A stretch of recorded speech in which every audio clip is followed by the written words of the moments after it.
ప్రతిధ్వని కార్యక్రమానికి స్వాగతం. ఈ నెల 17వ తారీఖు నుంచి మెడికల్ అడ్మిషన్ల కోసం కౌన్సిలింగ్ ప్రారంభం కానుంది. ప్రైవేట్ మెడికల్ కాలేజీల్లో ఎంత ఫీజు చెల్లించాలి అనేటటువంటి విషయం ఇంకా ఒక నిర్ధారణకు రాలేదు.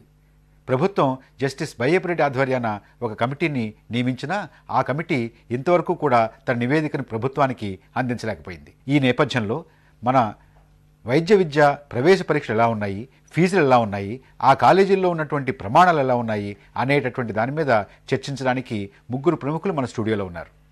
చర్చను ప్రారంభించే ముందు వారిని మీకు పరిచయం చేస్తాను.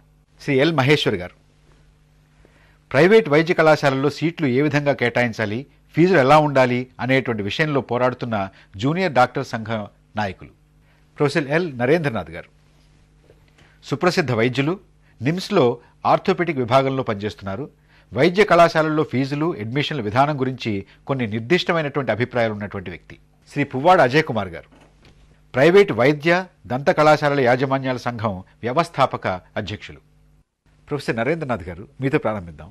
ఫీజులు, అడ్మిషన్లు, మేనేజ్మెంట్ కోట, ఇవాళ ఈ రకమైనటువంటి గందరగోళం, ఏ ఫీజు నిర్ధారించాలి, ఎంత పెట్టాలి, ప్రవేశ పరీక్షలు ఎంతమంది ప్రవేశ పరీక్షల్లో ఉండాలి, ఏ రకమైనటువంటి ప్రవేశ పరీక్షల్లోనూ కూడా ఉత్తీర్ణత పొందకుండా నేరుగా వైద్య కళాశాలలో చేరేటటువంటి అవకాశం, ఇంత గందరగోళమైనటువంటి పరిస్థితి మన రాష్ట్రంలో ఉండడానికి ఏమిటి కారణం? ప్రభుత్వం మారటం కొంతవరకు కారణంగా చెప్పచ్చండి. కొత్త ప్రభుత్వం వచ్చి కేవలం 2 నెలలు మాత్రమే అయింది.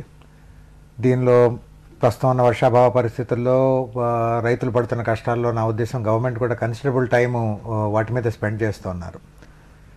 ప్రస్తుతం ఆరోగ్య శాఖ ఇంకా మంత్రి లేరు. కొన్ని నిర్ణయాలు ఆయన లెవెల్లో తీసుకోవాల్సిన నిర్ణయాలు కూడా దీనిలో ఇమిడి ఉన్నాయి.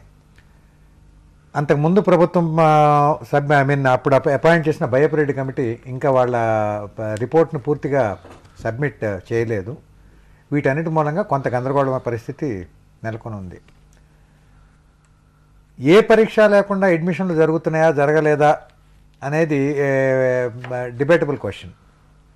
ఎట్లా అంటే, స్టేట్ గవర్నమెంట్ ఇప్పుడు బిట్స్ పిలానీకి ఇంటర్మీడియట్ మార్కులతోటి తీసుకొని ఇవ్వమంటుంది. దేశంలో అన్ని లీడింగ్ ఇంజనీరింగ్ కాలేజెస్లో కూడాను అడ్మిషన్లు AIEEE బేసిస్ మీద ఏదో ఒక రకమైన ఎంట్రన్స్ పరీక్ష బేసిస్ మీద తీసుకుంటా ఉన్నారు. ఈ లేకుండా బిట్స్ పిలానీలో డైరెక్ట్గా ఇంటర్మీడియట్ మార్కులు నార్మలైజేషన్ ప్రాసెస్ అనేది వాళ్ళు అప్లై చేసి బిట్స్ పిలానీలో డైరెక్ట్గా వాళ్ళు ఇంటర్మీడియట్ మార్కుల బేసిస్ మీదే తీసుకుంటున్నారు. పిల్లల్ని వాళ్ళు ఎంట్రన్స్ బేసిస్ ద్వారా తీసుకోవట్లా. మన ప్రభుత్వం అక్కడ మాత్రం బిట్స్ పిలానీలో ఇంటర్మీడియట్ మార్కుల మీద తీసుకోవచ్చని, రాష్ట్రంలో మాత్రం ఇంటర్మీడియట్ మార్కులు పనికిరావని అంటుంది. ఇది కొద్దిగా వింతగానే అనిపిస్తుంది మనకి వినేవాళ్ళకు కూడా. 1. 2, నేషనల్ లెవెల్లో ఇటీవల Indian institute of management fees structure మీద చాలా పెద్ద డిస్కషన్ జరిగింది. IIM లాంటి ప్రసిద్ధ సంస్థలు మామూలు మనుషులకి అందుబాటులో లేవు అన్నది అంతకుముందు ప్రభుత్వం ఆలోచన, కేంద్ర ప్రభుత్వం ఆలోచన. ఆ ఫీజుల్ని కంట్రోల్ చేయడానికి, అది తగ్గిస్తే మేము క్వాలిటీ ఎడ్యుకేషన్ ఇవ్వలేమనేది IIM వివాదం. చివరికి సెంట్రల్ గవర్నమెంట్ ఇవాళ IIMలకి మేము ఆ ఫ్రీడమ్ ఇస్తున్నాం అంటున్నారు. అది కూడా ప్రొఫెషనల్ ఎడ్యుకేషనే. ఒక్కొక్క ప్రభుత్వం ఒక ఇంజనీరింగ్ కాలేజీలకు ఒక రకంగా, మెడికల్ కాలేజీలకు ఒక రకంగా, మేనేజ్మెంట్ కాలేజీలకు ఒక రకంగా, ఒక్కొక్క ప్రొఫెషనల్ కాలేజీలకు ఒక్కొక్క ఆలోచన. రాష్ట్రంలో లీడింగ్ IITలకు ఒక రకమైన అడ్మిషను, మిగతా ఇంజనీరింగ్ కాలేజీలకు అన్నిటికీ ఒక రకం, RECలకు ఒక రకమైన అడ్మిషను. ఇయే అసలు గందరగోళానికి దారితీస్తుంది. మహేశ్వర్ గారు, ప్రైవేటు మెడికల్ కాలేజీలో మేనేజ్మెంట్ కోట, వారు నిర్ధారించుకున్నటువంటి ఫీజులు, వీటితోటి మీ సంఘానికి మీకు ఏమిటి తగాదా? మాకేంటి అని అనుకుంటే, ఈ హెల్త్ సిస్టంలో మేము as a doctor we cannot survive. This is absolutely going to effect the health system. అంటే మన ఆరోగ్య వ్యవస్థని ఎఫెక్ట్ చేస్తుంది కాబట్టి మేము అడుగుతున్నాం సార్. మన సొసైటీకి, ఆరోగ్య వ్యవస్థకి చాలా హానికరంగా మారే పరిస్థితి ఏర్పడే ఛాన్సెస్ ఉన్నాయని మేము అనడం కాదు. ఇలాంటి ఒక ప్రొసీజర్ని ఫాలో కాకపోతే ఇలా అవుతుంది అని చెప్పేసి there are lot of expert committee reports. I can show you the reports. దాదాపు 10 ఉన్నాయి. మన జీవన్ రెడ్డి కమిటీ వచ్చినాక అవి 11 అయినాయి మాకు ఫేవర్గా. So definitely we have a right to question such things, injustice things. లీగల్గా they don't have any validity. ఇండైరెక్ట్గా సుప్రీంకోర్టు జడ్జిమెంట్కి అది కంటెంప్ట్గా వెళ్తున్నాయి. సుప్రీంకోర్టు ఏంది, క్వాలిఫైయింగ్ క్రైటీరియా, క్వాలిఫైడ్ క్యాండిడేట్ అంటే ఏంటంటే డెఫినేషన్ ఇచ్చారు. Qualified candidate is one who passes and has the merit through a common entrance test that may be MSET or that test may be conducted by set AC antar sir, Association of Colleges. That person who gets a rank or merit in those either of the two examinations is qualified to enter into a medical college. No other person is qualified to enter into the medical college as per Supreme Court judgment. But GO 184 clearly says ఈ first ఈ 25% సీట్స్కి ఏ examination అక్కర్లేదు, merit of applications అన్నారు. అంటే నేను 30 లక్షలు కట్టగలిగితే seat ఇస్తాను. Same thing అయింది sir last year. So this option అయిపోయింది సార్. ఈ 25% ఏంటంటే ఎవరు ఎక్కువ డబ్బులు కడితే వారికి మెడికల్ సీట్ ఇస్తాం. అజయ్ కుమార్ గారు, వీరు చెప్పేటటువంటి దాంట్లో అంటే 185, 184, 185 జీవోల మీద వీరు వ్యక్తం చేసేటటువంటి అభ్యంతరాలు సమంజసమేనా? అది సమంజసం కాదు.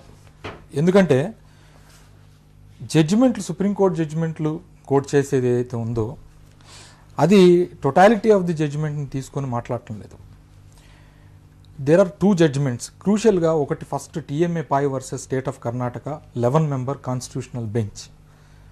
ఆ కాన్స్టిట్యూషనల్ బెంచ్ ఇచ్చిన జడ్జిమెంట్లో while an educational institution cannot grant admission on whims and fancies, it must follow some identifiable or reasonable methodology for admitting students. Any scheme, rule of reservation, regular. అంటే ఇందులో 3 చెప్పారు. either an entrance test conducted by the state or a common entrance test conducted by the association of the managements or otherwise from the qualifying merit from the qualifying examination. These are the 3 categories clearly said in para 65 of the Supreme Court judgment in TMA Pai versus state of Karnataka. ఇందులో 3 ఏ పద్ధతి అయినా అనుసరించండి. ఒకవేళ కనుక common entrance test conducted by the state, ఇప్పుడు మిగతా 2 పద్ధతులు అనుసరించకుండా 3వ పద్ధతిని ఎంచుకోవడానికి ప్రత్యేకమైనటువంటి కారణాలు లేదు. మిగతా 2 పద్ధతులు కూడా మీ ఇక్కడ మా కాలేజీలో 100 సీట్లు ఉన్నాయి. 100 సీట్లు ఉంటే 75 సీట్లు ఏ పద్ధతి మీద ఇస్తున్నారు? Entrance test conducted by the EAMCET of the state government. అది మా కాలేజీలోకే కదా. 50% సీట్లు లేకపోతే 25% సీట్లు A category, B category, A category కానివ్వండి, బి కేటగిరీ కానివ్వండి, students compulsorily they are given to our colleges who have passed and got the merit in EAMCET conducted by the state. Let me complete. So ఇక్కడ మీరు totality of the జడ్జ్మెంట్ని తీసుకోకుండా, రెండోది ఏమిటంటే the supreme court చాలా క్లియర్గా ఇంకో విషయం కూడా చెప్పింది. ఏంటంటే రాష్ట్ర ప్రభుత్వాన్ని నిర్ణయించమని చెప్పింది. ఏంటంటే గవర్నమెంట్ కోటా ఎంత ఉండాలి, మేనేజ్మెంట్ కోటా ఎంత ఉండాలి, అందులో ఏ పద్ధతి ప్రకారంగా అడ్మిషన్లు జరగాలి అనేది. సో ఆ ఎగ్జిక్యూటివ్ పవర్ ఏదైతే ఉందో అది స్టేట్ గవర్నమెంట్కే ఇచ్చింది. ఇచ్చిన తర్వాత స్టేట్ గవర్నమెంట్ డిసైడ్ చేసింది. ఇప్పుడు ఏమని చేసిందంటే 55% ఫ్రీ కోటా అంటే మన A category, 25% B category, 25% C category. మొదటి 75% కూడా ఎంసెట్ మెరిట్ ద్వారా ఉత్తీర్ణులైన స్టూడెంట్స్ ద్వారానే భర్తీ చేయమని చెప్పి క్లియర్గా ఈ 184 జియో చెప్పింది. So it is not in contrary GO C. Category C గురించి మాట్లాడదాం. కేటగిరీ సి గురించి మాట్లాడినప్పుడు స్టేట్ గవర్నమెంట్ తనకున్న ఎగ్జిక్యూటివ్ పవర్ ఆధారంగా ఈ అడ్మిషన్ ప్రాసెస్ని సమ్ లోకల్ నీడ్స్ ప్రకారంగా ఈ అడ్మిషన్ ప్రాసెస్ని క్వాలిఫైయింగ్ ఎగ్జామినేషన్ మెరిట్ని తీసుకొని చేయమని చెప్పింది. లాస్ట్ ఇయర్ కూడా ఇలాగే చేశారు. లాస్ట్ ఇయర్ దీన్ని గవర్నమెంట్ మన కొంతమంది ఛాలెంజ్ కూడా చేశారు. దాని నుంచి ఇంతవరకు ఎటువంటి ఉత్తర్వులు రాలేదు, ఏది హైకోర్టు నుంచి కూడా. ఇప్పుడు ఈ టీఎంఏ పై జడ్జిమెంట్ 2002లో వచ్చింది సార్. సార్ కోర్ట్ చేసేది 2002లో. అంటే 2003లో అడ్మిషన్స్ బేస్డ్ ఆన్ 2002 జడ్జిమెంట్ జరిగినాయి అనుకుందాం. అయితే ఈ జీవో 184 ఇవ్వడానికి ప్రాతిపదిక కానీ ఈ సుప్రీంకోర్టు జడ్జిమెంట్ నేను చెప్తున్నది 2003లో వచ్చింది. అంటే దాన్ని మొత్తం మాడిఫై చేస్తూ కానీ దానికి ఇంకా అడిషనల్గా కానీ ఒక జడ్జిమెంట్ వచ్చింది 2003లో. సో సుప్రీంకోర్టు లాస్ట్ ఇచ్చిన జడ్జిమెంట్ మనం ఫాలో కావాలి సార్. 2003లో అది ఎప్పుడు వచ్చిందంటే 8th ఆగస్ట్ మంత్లో 2003లో వచ్చింది. సో ఆగస్ట్ మంత్లో వచ్చింది కాబట్టి last year they could not follow the procedure. అంటే ఏంటంటే ఆగస్ట్లో వచ్చింది కాబట్టి అప్పటికే మెడికల్ కాలేజ్లో అడ్మిషన్లు అయిపోయిన కాబట్టి ఫాలో కాలేదు. కానీ ఈ సంవత్సరం వాళ్ళు ఫాలో కావాల్సి ఉంది. Otherwise it will be contempt of supreme court judgement. మొదటి జడ్జిమెంట్ నాకు తెలిసి 11 బెంచ్ జడ్జిమెంట్. 11 బెంచ్ జడ్జిమెంట్ని మళ్ళా సుప్రీంకోర్టు విని ఓవర్కమ్ చేయాలంటే at least 13 judges have to SIT. Maheshwar గారు, మీకున్నటువంటి అభ్యంతరం ఏమిటి? వారు 25% వారి సీట్లు వారు ఇష్టం వచ్చినట్టుగా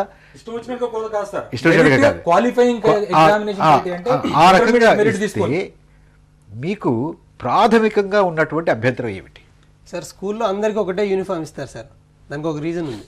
అలాగే మెడికల్ అడ్మిషన్లో కూడా ఆల్ ఓవర్ ద స్టేట్ అందరికీ ఒక ఎంసెట్ అంటూ ఒక స్టాండర్డ్ క్రైటీరియా పెట్టి, సో అందరికీ అందరికీ ఉన్నట్టుగా ఎంసెట్ లో ఉన్నటువంటి మెరిట్ మీద ఆధారం కాకుండా వారు ఇంకో దాని మీద ఆధారంగా ఇస్తున్నారనేటువంటి మీ అభ్యంతరం, Okay, అంతేనా? అవును. 50, 25, 75 వెరసి మీకు ఒక రకమైనటువంటి ఇంచుమించుగా ఒక రకమైనటువంటి తరహాలో ఇస్తున్నారు. ఇంకొక 25 ఇవ్వాలి, అది ఎంసెట్లో కాకుండా కేవలం ఇంటర్మీడియట్ ఆధారంగా ఇస్తాము అని ఎందుకు పట్టుబట్టాల్సినటువంటి అవసరం? మేము పట్టుబడలేదు. మన స్టేట్ కండక్ట్ చేసిన ఎంసెట్ మన స్టేట్ స్టూడెంట్స్కే కన్ఫైన్ అయింది. అది మన స్టేట్లో ఉన్న విద్యార్థుల వరకు రాశారు. ఈ రాష్ట్రమే కాదు, దేశం మొత్తం నుంచి, లేకపోతే ప్రపంచం మొత్తం నుంచి కూడా మాకు ఆ విద్యార్థులు 25% అజయ్ కుమార్ గారు, ఆ 25% మందిని మీరు తీసుకునేటప్పుడు మిగతా 75% మంది ఎంత ఫీజు అయితే మీకు ఇస్తున్నారో అదే ఫీజు మీద ఆ ఆధారంగానే మీరు ఇస్తారా? మేము దానికి కూడా సిద్ధమే. ఆహా. ఇప్పుడు ఒకటి సార్, ఫీజు అనేది సెకండరీ. ఇప్పుడు మనం ఏంటంటే అడ్మిషన్ ప్రాసెస్ మాట్లాడుతున్నాము. ఫీజు వరకు వచ్చేటప్పటికి ఏమైందంటే, ఫీజు ఒకవేళ స్టూడెంట్ 1 నుంచి స్టూడెంట్ 100 వరకు మా ఎక్స్పెండిచర్ని జస్టిఫై చేస్తా అంటే దానికి న్యాయం చేస్తా, ఫీజ్ స్ట్రక్చర్ ఫిక్స్ చేస్తే క్యాండిడేట్ 1 నుంచి క్యాండిడేట్ 100 వరకు వీఆర్ రెడీ. 25% వారిని మీరు కొంత ఎక్కువ ఫీజు వసూలు చేసి వారి దగ్గర మీ కాలేజీ సరిగా నడుపుకోవడానికి కావలసినట్టుగా మీరు ఆర్థిక వనరులు సమకూర్చుకోవడానికి అది ఉపయోగించుకుంటున్నారు అనేటువంటిది వాస్తవమా కాదా? డెఫినెట్ గా. ఎందుకంటే ఈ కాన్సెప్ట్ అనేది మేము అడిగింది కాదు, అదేనా మీరుగా మీకు అభ్యంతరం అదేనా?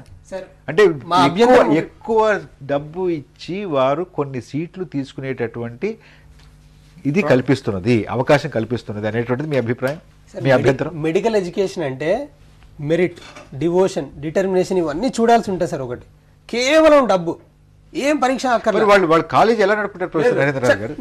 వాళ్ళు డబ్బులు తీసుకోవద్దు అనట్లేదు సార్, ఫీజు తీసుకోవద్దు అనట్లేదు. తగాదా 25% సీట్ల గురించి. ఈ 25% సీట్లలో అడ్మిషన్ ఎట్లా జరగాలి అన్నది డిస్ప్యూట్. కంపల్సరీ స్టేట్ కండక్ట్ చేసిన ఎంట్రన్స్ టెస్ట్ని యాక్సెప్ట్ చేయాలనే కండిషన్ సుప్రీంకోర్టు పెట్టలేదు.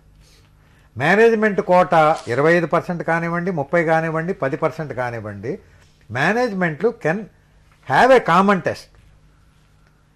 బట్ అగైన్ ప్రతి కాలేజీ మేము మా టెస్ట్ పెట్టుకుంటామంటే కుదరదన్నారు. Actually incidental I will tell you, ఇవాళ సుప్రీంకోర్టులో 3 మైనారిటీ ఇన్స్టిట్యూషన్స్ మా వరకు మేము వేరే పరీక్ష పెట్టుకుంటామని అడిగారు. దాని గురించి అది బహుశా ఎల్లుండి మళ్ళీ విచారణకు వస్తుంది. దానిలో ఏం ఫైనల్ జడ్జిమెంట్ వస్తుంది ఇప్పుడు మనకి తెలియదు. బట్ బేసిక్ ఏమిటంటే ప్రైవేట్ కాలేజీలకి అడ్మిషన్కి ఒక పరీక్ష పెట్టుకునే హక్కు కూడా ఇచ్చారు. సీట్లు కూడా ఏ రాష్ట్రంలో ఎన్ని సీట్లు మేనేజ్మెంట్కి పోవాలా, ఎన్ని సీట్లు గవర్నమెంట్కి ఉండాలనేది అసలు సుప్రీంకోర్టు చెప్పాల. అక్కడ ఉన్న లోకల్ పరిస్థితులను తీసుకొని మీరు అప్రాపరియేట్గా ఒక మిక్స్కి అయ్యి ఒక దానికి అరైవ్ అవ్వాలి. ఇవన్నీ సూపర్వైజ్ చేయడానికి, అంటే మేనేజ్మెంట్ ఆర్గ్యుమెంట్లు వినడానికి, గవర్నమెంట్ ఆర్గ్యుమెంట్లు వినడానికి ఒక కమిషన్ ఉండాలి, వాళ్ళకి రిప్రజెంట్ చేయండి అన్నారు. ఈ తగాదాలన్నీ పరిష్కారం అవ్వాలి. ఇప్పుడు రేపొద్దున వీళ్ళు ఫీజు విషయాల్లో ఈ రకంగానే అడ్మిషన్ వీళ్ళు క్రైటీరియా వీళ్ళు పెడతారు. రేపొద్దున మేనేజ్మెంట్ వాళ్ళు అసలు మాకు ఈ సీట్లు కావంటే ఇది మొత్తం ఒక మెస్ కింద తయారవుతుంది. రేపు 17వ తారీఖున మనం ప్రవేశాలకి కౌన్సిలింగ్ మొదలు పెడతాం. మనకు ఉన్నటువంటి అడ్డంకులు ఏమిటి? ఉన్న ప్రైవేట్ మెడికల్ కాలేజెస్లో కావాల్సినంత స్టాఫ్ లేరు. ఆ స్టాఫ్ లిస్ట్ని ఇమ్మీడియట్గా ప్రకటించండి అని 6 నెలల ముందు అడిగాం సార్. స్ట్రైక్ కంటే 6 నెలల ముందు అడిగాము. స్ట్రైక్లో అడిగాము, స్ట్రైక్ అయిపోయి 6 నెలలు అవుతుంది, ఇంకా ప్రకటించలేదు. అంత దొంగ నాటకం ఆడుతున్నారు. అక్కడ స్టాఫ్ లేదని అందరికీ తెలుసు. ఫస్ట్ థింగ్, స్టాఫ్ లిస్ట్ ప్రకటించేంత వరకు. ఎందుకంటే సార్ ఒక స్టూడెంట్ డిచ్పల్లిలో మెడికల్ కాలేజ్ స్టూడెంట్స్ జాయిన్ అయ్యారు సార్. 3 కోర్సులలో 3 సబ్జెక్ట్స్లో 3 ట్యూటర్లు ఉన్నారు, 3 నాన్ మెడికల్. అట్లాగా స్టూడెంట్స్ని మోసం చేయడం ఎన్ని రోజులు? జాయిన్ అయ్యే కంటే ముందే స్టూడెంట్స్కి మీరు రిలీజ్ చేయండి. రిలీజ్ చేసిన తర్వాత student will select A medical కాలేజ్లో ఎంత ఫెసిలిటీస్ ఉన్నాయో చూసుకొని ఒక సెలెక్ట్ చేసుకునే ప్రొసీజర్ ఒకటి వస్తుంది. ఇమ్మీడియట్గా లిస్ట్ రిలీజ్ చేయకుండా వీళ్ళు నాంచి కౌన్సిలింగ్ వరకు తీసుకొస్తున్నారు sir. That is first point. Second point is, అందరికీ ఒకే న్యాయం అన్నట్టుగా చూసుకున్నట్టయితే, ఫీజులు పక్కకు పెట్టినట్టయితే ఒకే న్యాయం చూసుకోండి, మెరిట్ని బేసిస్ చేసుకోండి అంటున్నాం అంతే సార్. 75%కి ఎంసెట్ తీసుకున్నారు, మిగతా 25%కి ఇంకో ఆప్షన్ ఎక్కువ యాడ్ అయింది, EAMCET plus set AC. College అందరూ కలిసి కండక్ట్ చేసి ఒక ఎగ్జామ్, అది ఎగ్జామ్ కండక్ట్ చేసి ఆ మెరిట్ లిస్ట్ ప్రకారంగా మీరు కావాల్సినంత ఫీజు వసూలు చేసుకుంటూనే ఆ మెరిట్ను ఫాలో కామని చెప్తున్నాం సార్. మెరిట్ కూడా ఫాలో మాకు అభ్యంతరం ఏం లేదు. విషయం ఏంటంటే, అభ్యంతరం వల్ల వీళ్ళకి అనవసరమైన సబ్జెక్టులు వీళ్ళు తలదూరుస్తున్నారు. మేము చెప్తున్నాము, జూనియర్ డాక్టర్ల association is it A constitutional body? అదేమన్నా రాజ్యాంగబద్ధమైన ఒక బాడీనా? మేము మెడికల్ కౌన్సిల్ ఆఫ్ ఇండియా ఒక రాజ్యాంగబద్ధమైన body, dental council of India, state government, health university, ఇవన్నీ కూడా రాజ్యాంగబద్ధమైన ఇన్స్టిట్యూషన్స్. ప్రతి సంవత్సరం మాకు పర్మిషన్ రావడానికి వాళ్ళు రెన్యూలో పర్మిషన్ ఇచ్చేటప్పుడు వచ్చినప్పుడు మా దగ్గర ఉన్న స్టాఫ్, మా దగ్గర ఉన్న ఇన్ఫ్రాస్ట్రక్చర్ అవన్నీ చూసుకొని రెన్యూలో పర్మిషన్ ఇస్తారు.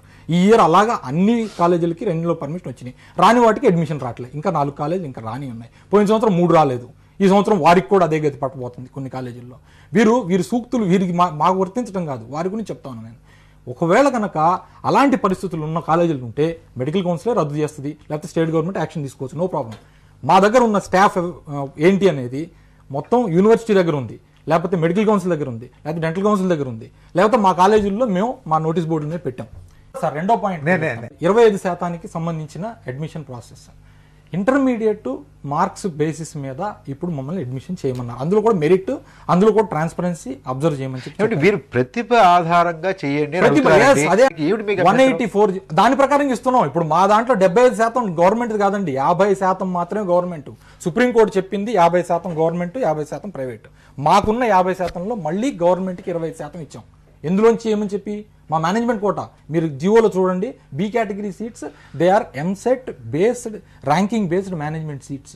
అంటే మా 25% మళ్ళీ ఎంసెట్ బేసిస్ మీద మేము వాళ్ళకి ఇచ్చాం. మా టెస్ట్ కండక్ట్ చేయాల్సిన అవసరం లేకుండా, రెండో టెస్ట్ స్టూడెంట్స్ రాయాల్సిన ఇబ్బంది లేకుండా కూడా మేము క్రియేట్ చేసాం ఇక్కడ.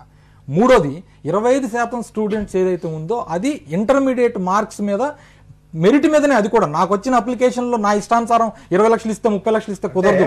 ఆ 25% ఇంటర్మీడియట్లో ఉన్నటువంటి మార్కుల ఆధారంగా ఇవ్వాలి అనేటటువంటిది ఎందుకు మీరు దాని మీద పట్టుబడుతున్నారు? మాకు విద్యార్థులు మాకు ప్రతి రాష్ట్రం నుంచి, దేశం మొత్తం నుంచి, ప్రపంచం మొత్తం నుంచి రావాలి. ఇట్స్ నాట్ ఇంటర్మీడియట్ కాదండి, అది qualifying examination. Qualifying examination 10+2 equivalent.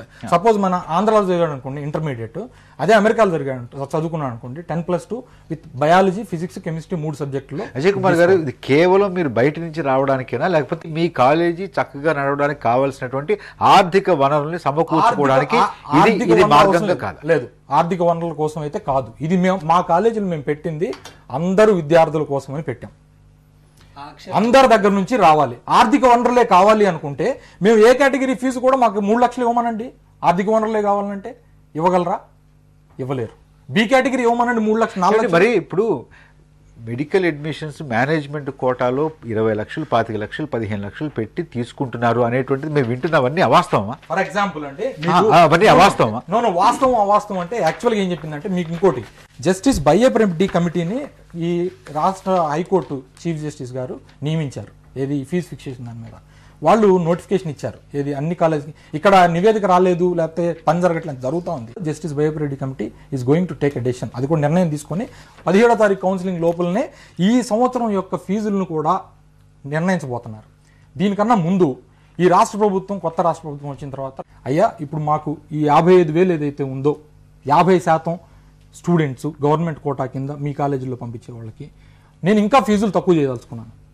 దీన్ని ఏ రకంగానైనా సరే మాకు 20-25,000 రూపాయలు ఇంకా తగ్గాలి మాకు. ఎందుకంటే ఈ A category is the category of government students. వాళ్ళల్లో middle class, lower middle class ఉంటారు కాబట్టి వాళ్ళు ఎఫర్ట్ చేసే పరిస్థితిలో ఉండేటట్టు చేయండి. సో దాని ప్రకారం మేము చేయాలి అంటే యూనిఫామ్ ఫీ స్ట్రక్చర్ మేము సబ్మిట్ చేస్తే అది సాధ్యం కాదు. ఎందుకంటే సుప్రీంకోర్టు ఏం చెప్పిందంటే, నా కాలేజ్ నడవడానికి సపోజ్ 10 కోట్ల రూపాయలు ఖర్చు అవుతుంది ఈ సంవత్సరం. ఆ 10 కోట్ల రూపాయలు 500 స్టూడెంట్స్ మీద ఈక్వల్గా డివైడ్ చేయమంది. 500 స్టూడెంట్స్ మీద ఈక్వల్గా డివైడ్ చేస్తే, ఇవాళ నేను ప్రపోజల్ సబ్మిట్ చేస్తే 2,25,000 రూపాయలు ఒక స్టూడెంట్ కట్టాల్సి వస్తుంది పర్ ఇయర్కి. మరి అది ఏ కేటగిరీ? 50 మంది స్టూడెంట్లు కట్టగలరా? ఇవాళ రోజు జూనియర్ డాక్టర్లు చేస్తున్న బాధ్యతారహితమైన ఈ చర్య వల్ల ఒకవేళ కనుక ఇదే కనుక వాళ్ళ మీద నెత్తి మీద శరాఘాతంగా పడితే వీళ్ళు ఎంతవరకు బాధ్యత తీసుకోగలరు? అసలు విషయానికి వచ్చి అజయ్ కుమార్ గారు ఏం చెప్తున్నారంటే, వారు పెట్టినటువంటి పెట్టుబడి, వారికి నెలకి సంవత్సరానికి అవుతున్నటువంటి ఖర్చు, దాన్ని వారు భరించాలనంటే అందరి మీద సమానంగా వేస్తే దాదాపుగా 2 లక్షల పైచిలకు ఒక్కొక్క విద్యార్థి మీద అవుతుంది అనేటువంటిది. అలా కాకుండా ప్రభుత్వం ఇచ్చేటటువంటి వారి యొక్క జాబితా, ఆ విద్యార్థులను తీసుకుని వారు నిర్ణయించినటువంటి ఫీజు కనుక వసూలు చేయాలంటే వారు నడిపేటటువంటి పరిస్థితి కాదు. ఏం చేయాలి? ఫీ గురించి మాట్లాడితే మేము క్యాలిక్యులేషన్ చేసాం సార్. పర్ ఇయర్ 3.26 crores లాభం వస్తుంది పర్ మెడికల్ కాలేజ్. అది ఎవరు మాట్లాడతారు సార్? That is first. నా కాలేజ్ ఇప్పుడు ఇచ్చేస్తాం. జస్టిస్ జీవన్ రెడ్డి కమిటీకి ఇచ్చిన నివేదికలో, మేము ఇచ్చిన సమర్పించిన నివేదికలో మేము రాసాం సార్. అది first thing. And second thing is, medical college hospital రెండు పక్క పక్కన ఉండడం వల్ల ఏం చేస్తున్నారంటే మెడికల్ కాలేజ్కి హాస్పిటల్కి ఖర్చు కూడా మెడికల్ కాలేజ్లో వేసేసి స్టూడెంట్స్ మీద వేసేస్తున్నారు సార్. అదే ఇప్పుడు మా ఉస్మానియా తీసుకున్నట్టయితే మెడికల్ కాలేజ్కి ఖర్చు అంతా మెడికల్ కాలేజ్కే, ఉస్మానియా జనరల్ హాస్పిటల్కి ఖర్చు హాస్పిటల్ గవర్నమెంట్ భరిస్తుంది. ఈ విషయాలు అన్నింటినీ సమగ్రంగా చర్చించి 650 పేజ్ డాక్యుమెంట్ మేము జస్ట్ జీవన్ రెడ్డి కమిటీకి రిప్రజెంటేషన్ ఇస్తే అబ్సల్యూట్గా మేము ఏదైతే ఆర్గ్యుమెంట్స్ పెట్టామో వాటిని కరెక్ట్ అని చెప్తూ 40 పేజెస్ డాక్యుమెంట్గా ఆయన రిపోర్ట్ ఇచ్చారు సార్. ఎక్కడైనా సరే టీచింగ్ హాస్పిటల్ మెడికల్ కాలేజు వేరు వేరు అని చెప్పి ఆయన రిపోర్ట్ లో ఇచ్చారా? మీరు చెప్పండి. అయితే లేదు, క్లియర్ గా చెప్పారు సార్. గవర్నమెంట్ తప్పు చేసింది మెడికల్ కాలేజ్ ఇవ్వడంలో గానీ, మెడికల్ కాలేజీలు నడిపిస్తున్నప్పుడు దీని బాధ్యత రాహిత్యంగా ప్రవర్తిస్తూ వాటి మీద కంట్రోల్ లేకుండా government has made a mistake అని ఇంత క్లియర్ గా రిపోర్ట్ ఇచ్చినాక కూడా నరేంద్రనాథ్ గారు the fault lies with MCI. Ajay గారు చెప్పేది ఎవరికి అడిగే హక్కు లేదని దాంతో నేను ఒప్పుకోను. బిగ్గెస్ట్ బ్లండర్ జరుగుతున్నప్పుడు అందరూ కళ్ళు మూసుకున్నారు. The biggest blunder is the conditions which MCI has imposed. 20 ఎకరాలు ఉండాలి, 10 ఎకరాలు ఉండాలి అని. ఎవరికి 20 ఎకరాలు 30 ఎకరాల స్థలంలో ఏదన్నా ఒక ఆర్గనైజేషన్ స్టార్ట్ చేయాలంటే ఈవెన్ ఫర్ గవర్నమెంట్ నువ్వు ఇప్పుడు హైదరాబాద్ నుంచి 100 కిలోమీటర్ల అవతలకు పోవాలి. నువ్వు హైదరాబాద్ నుంచి 100 కిలోమీటర్ల అవతలకి వెళ్ళి నువ్వు 30 ఎకరాల స్థలంలో నీకు గవర్నమెంట్కి కావాల్సినట్టు అందంగా బిల్డింగ్ అయితే కడతావు తప్ప నువ్వు పేషెంట్ని అక్కడ తీసుకుపోలేవు. అక్కడ పోను రాను వాడికి అయ్యే ఖర్చుతోటి వాడు సిటీలో డబ్బులకి వైద్యం చేయించుకుంటాడు. పూర్ పేషెంట్స్ అటెండ్ అవ్వకుండా ఏ హాస్పిటల్లోనూ మెడికల్ ఎడ్యుకేషన్ అనేది జరగదు. ఈ require to treat poor patients. Strength of government colleges ఏంటంటే poor patients are available for medical students to learn. వీళ్ళకి వచ్చిన ప్రాబ్లం ఏమిటంటే వీళ్ళు బిల్డింగులు కట్టి బిల్డింగులు చూసి పేషెంట్లు వస్తారనే భ్రాంతి పడ్డారు. ఎవరు రాలా. భ్రాంతి కూడా అన్నాను నేను, ఎవడో ఇష్టంగా కట్టారని నేను అనుకోను. ఏ కొద్దిగా ఆలోచన ఉన్నా కాలేజీలు విశాలమైన కాంపౌండ్లో ఉండాలి. సబ్సిక్వెంట్గా సిటీలు పెరిగినప్పుడు పెరిగే ఏరియాలో లొకేట్ చేయమని ఒక రెస్ట్రిక్షన్ పెట్టి హాస్పిటల్స్ అందరికీ అవైలబుల్ ఏరియాస్లో కావాలా అని.